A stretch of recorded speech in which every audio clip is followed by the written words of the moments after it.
उत्तर प्रदेश, मध्य प्रदेश, राजस्थान, बिहार में युवा बड़ी बड़ी डिग्री लेने के बाद भी योग्यता से कहीं कम की नौकरी पाने के लिए लाचार हो जाते हैं।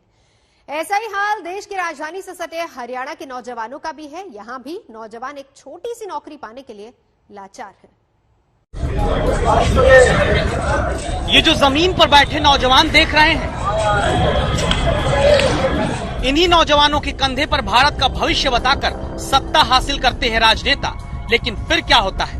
फिर BA, MA, BTech, BSc, MSc pass नौजवान भी 8वीं पास योग्यता वाली चपरासी की ग्रुप डी की नौकरी के लिए जमीन पर बैठकर अपनी बारी का इंतजार करता पाया जाता है। पीएन की नौकरी 8वीं बेस मांग रखा है। यहाँ पे पोस्ट ग्रेजुएशन वाले भी आए हुए, यहाँ पे एमए कर रखी है, दोनों एमएससी कर रखी है, वो भी आए हुए। यहाँ पे कंपटीशन ही बढ़ा रहे हैं। 13 पोस्टों में अब देख लो कितनी बेरोजगारी का आलम छा रहा। मतलब की मांगी 8वीं और बच्चों ने अपने डॉक्यूमेंट बीटेक, एमटेक, इतने बड़े क्वालिफिकेशन वाले बच्चे भी पीएन की पोस्ट के लिए अप्लाई कर रहे हैं। हुआ ये कि हरियाणा में पानीपत कोर्ट में चपरासी के 13 पद निकले। 13 पदों के लिए 27,000 युवा इंटरव्यू देने पहुंचे, यानी औसत एक पद के लिए 2076 युवा संघर्ष करने पहुंचे। बेरोजगारी का स्तर इतना है कि आज बीए पास बच्चा ग्रुप डी के लिए अप्लाई कर। छोटी मोटी कोई भी पोस्ट हो, अपना सब में ट्राई करो, बंदे का लक कहीं भी चल सकता है। देश में हर साल 15 लाख बच्चे इंजीनियरिंग की डिग्री हासिल करते हैं, लेकिन दावा है 2.5 लाख को ही योग्यता मुताबिक नौकरी मिल पाती है। Centre for monitoring Indian economy के आंकड़े बताते हैं देश के बेरोजगारों में सबसे ज्यादा तादाद ग्रेजुएट, पोस्ट ग्रेजुएट युवाओं की है। और फिर किसी न किसी राज्य में ऐसी तस्वीर आती है, अपनी योग्यता से बेहद कम स्तर की नौकरी के लिए मजबूर नौजवान। क्योंकि सरकारी भर्तियां लटकी रहती हैं, परीक्षाएं वक्त पर नहीं होती हैं तो रिजल्ट लटकते हैं, परिणाम आया तो कोर्ट केस में भर्ती अटका दी जाती है, संख्या बढ़ती जाती है बेरोजगारों की एक नौकरी के लिए।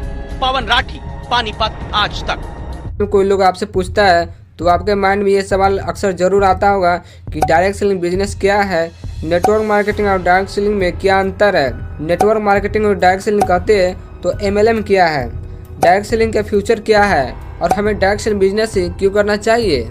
जब भी लोग नेटवर्क मार्केटिंग बिजनेस या डायरेक्ट सेलिंग बिजनेस में ज्वाइन करते हैं तो अक्सर उनके माइंड में ये सारा सवाल जरूर आता होगा। दोस्तों, इन सभी सवालों के बारे में आज के इस वीडियो में स्टेप बाय स्टेप डिटेल से बात करेंगे।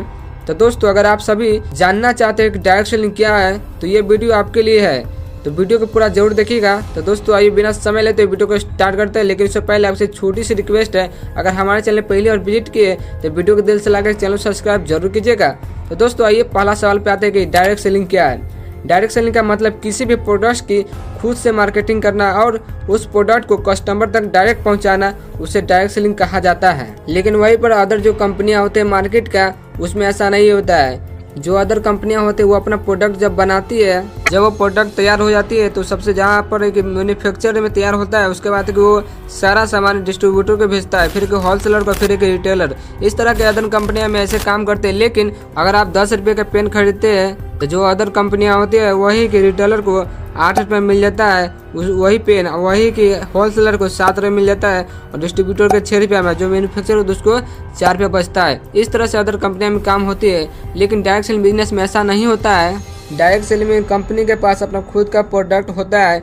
डायरेक्ट सेलिंग कंपनियां उनका खुद का प्रोडक्ट्स अपनी खुद की ही फैक्ट्री में बनाती है। उस डायरेक्ट सेलिंग कंपनी उस प्रोडक्ट को नहीं तो होलसेलर को भेजती है और ना ही रिटेलर को। तो दोस्तों, आपके माइंड में ये भी सवाल आता होगा कि नेटवर्क मार्केटिंग कंपनी अपना खुद का प्रोडक्ट किसे सेल करती है। तो मैं आपको बता दूं, ये कंपनी अपना खुद का प्रोडक्ट सिर्फ और सिर्फ डिस्ट्रीब्यूटर के द्वारा ही सेलिंग किया जाता है। और आपका ये भी सवाल होगा क्या direct selling direct product customer को देती है, तो ऐसा भी नहीं है दोस्तों। डायरेक्ट सेलिंग में लोगों को बिजनेस में इन्वाइट किया जाता है और उनको प्रोडक्ट की सारा जानकारी दी जाती है। लोग उस प्रोडक्ट को मिलजुल कर आपस में ही सेल करते हैं।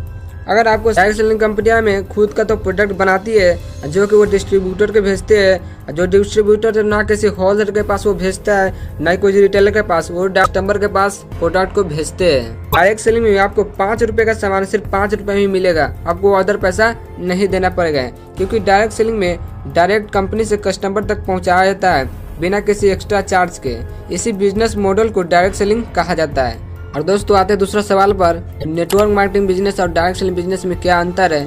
तो मैं आपको बता दूं कि इन दोनों में से किसी भी चीज को कोई भी अंतर नहीं है, बस नाम का चेंजेस है। यहाँ पर मैं आपको एग्जांपल के साथ समझाता हूँ। जैसे जो भी नेटवर्क मार्केटिंग कंपनी अपना खुद का प्रोडक्ट बनाती है वही को डिस्ट्रीब्यूटर के पास भेजते हैं और जो प्रोडक्ट होते हैं वो डिस्ट्रीब्यूटर के द्वारा ही सेल किए जाते हैं। इसी नियम को इसी डायरेक्शन को नेटवर्क मार्केटिंग कहा जाता है, इसी डायरेक्शन को MLM कहा जाता है। इसमें कोई भी डिफरेंट नहीं है, तो बस नाम का चेंजेस है। अब दोस्तों आते हैं आपका तीसरा सवाल पर कि डायरेक्ट सेलिंग का फ्यूचर क्या है, डायरेक्ट सेलिंग का भविष्य क्या है भारत में 2025 से 2030 तक। तो सबसे पहले हमारे भारत के प्रधानमंत्री नरेंद्र मोदी जी का ये वीडियो क्लिप जरूर देखें। मेरे देश को आगे बढ़ा रहा है।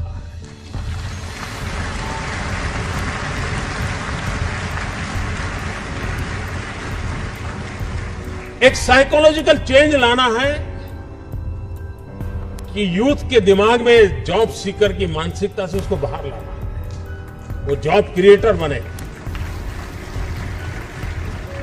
और एक बार उसके दिमाग में आ गया कि मुझे 2 लोगों की जिंदगी को बद संभालना है, वो कर लेगा। जिस देश के पास 800 मिलियन 35 से कम आयु के नौजवान हो, जिस देश के नौजवानों के पास टैलेंट हो, हाथ में हुनर हो, अपरंपार सपने हो और पूरी दुनिया में अवकाश ही अवकाश हो, क्या नहीं हो सकता है। मानव जात के लिए चुनौती आवश्यक है, क्योंकि सरफरे लोग तो हैं जो तबाही करने पर तुले हुए हैं, लेकिन हम मानवता को बचा भी तो सकते हैं। हमारे पास इस प्रकार के लोग हैं। और ये भी सही है, भारत के पास मिलियन प्रॉब्लम है। अब दोस्तों जो हमारा चौथा क्वेश्चन उस पर आता है कि हमें डायरेक्ट सेलिंग बिजनेस ही क्यों करना चाहिए। तो मैं आपको बता दूं कि इस सिस्टम में डायरेक्ट सेलिंग बिजनेस में आपको कम पैसे में काफ़ी कम लागत में खुद का बिजनेस तैयार हो जाता है, खुद का बिजनेस मिल जाता है। आपको दूसरा दुकान खोलते हैं, उसमें सारा सामान को लेकर आपको कम से कम 40 से 50 हज़ार रुपया खर्च हो ही जाता है। लेकिन वहीं पर आप नेटवर्क मार्केटिंग बिजनेस में इससे काफ़ी कम लागत में अपना खुद का बिजनेस स्टार्ट कर सकते हैं। इस सिस्टम में डायरेक्ट सेलिंग बिजनेस में, नेटवर्क मार्केटिंग बिजनेस में एक्सपोनेंशियल ग्रोथ होता है। जैसे जैसे आपका टीम बढ़ते जाता है उस तरह का आपका लेवल अचीवमेंट होते जाता है। डायरेक्ट सेलिंग बिजनेस में लाइफ चेंजिंग ट्रेनिंग मिलता है, जैसे कि आप काफ़ी ऊंचाइयों तक पहुंच जाते हैं। अगर आप डायरेक्ट सेलिंग बिजनेस में फेल भी हो जाते हैं तभी भी दूसरा कोई जगह में जाकर आप अपना परचम लहरा सकते हैं। डायरेक्ट सेलिंग बिजनेस में मल्टीपल ग्रोथ होता है। इसमें डायरेक्ट सेलिंग बिजनेस में ओपन मार्केट होता है। आप चाहिएगा तो डायरेक्ट सेलिंग बिजनेस को कहीं पर भी स्टार्ट कर सकते हैं। आप इस बिजनेस पूरे विश्व में भी कर सकते हैं। इसमें ओपन मार्केट होता है। बिजनेस में कोई महंगाई के मारे आपको झेलना नहीं पड़ेगा, नहीं कोई इसमें धर्म माना जाता है, नहीं कोई जाति माना जाता है, नहीं आपको इसमें ज़्यादा हाइट चाहिए, नहीं कम चाहिए। इस सिस्टम में सिर्फ आपको आगे बढ़ने के लिए आपके अंदर जोश और जुनून होना चाहिए, तभी आप सक्सेस कर पाएंगे। तो दोस्तों आज के लिए बस इतना ही। वीडियो का कौन सा पार्ट आपको अच्छा लगा आप हमें नीचे कमेंट करके जरूर बताएं, और ये वीडियो उन लोगों को जरूर भेजें जो नेटवर्क मार्केटिंग के बारे में नहीं जानते हैं, और ये वीडियो अपने टीम में, अपने व्हाट्सएप ग्रुप में जरूर भेजें ताकि आपका टीम भी सीखे और आपका टीम हमेशा मोटिवेट रहे। तो दोस्तों आज के लिए बस इतना ही, मिलते हैं किसी नेक्स्ट वीडियो में, तब तक के लिए जय हिंद, जय भारत।